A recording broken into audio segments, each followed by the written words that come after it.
getting information from Israeli sources that the Ayatollah is dead. ሰላም ጤና ይስጥልን አዲስ የደረሰ መረጃ አለ ወደ መረጃው ሰባተኛ ቀኑን የያዘው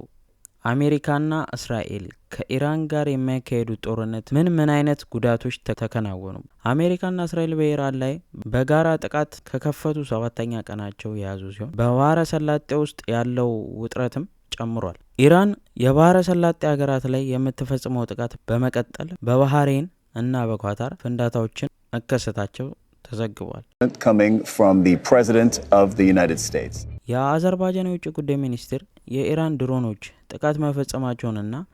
ሁለት ሰላማዊ ዜጎች መቁሰላቸውን አስታውቋል አንደኛው የአየር ማረፊያ ተርሚናል ህንጻ ላይ ሲወድቅ ሌላኛው ደግሞ በትምህርት ቤት ህንጻ አቅራቢያ መውደቁን አስታውቋል ይህ በእንዲህ እንዳለ የኢራን የመንግስት ቴሌቪዥን በባህረ ሰላጤ ውስጥ የአሜሪካ ነዳጅ ጫኝ መርከብ በኢራን የባህር ኃይል ጥቃት እንደደረሰበትና በእሳት እንደተያያዘ ገልጿል ይህ የሆነው የዩኬ ባህር ኃይል ድርጅት አንድ ነዳጅ ጫኝ መርከብ ከኩዌት የባህር ዳርቻ ላይ መመታቱን ካስታወቀ በኋላ ነው አሜሪካና እስራኤል በቴህራን አዳዲስ ጥቃቶችን ፈጽመዋል በኢራንና ከተማዋ ላይ ጭስ የታየ ሲሆን ነዋሪዎች ጥቃቶቹን ሲመለከቱ የሚያሳዩ ፎቶዎች ተጋርተዋል የእስራኤል መከላከያ በቆም ከተማ የሚገኝ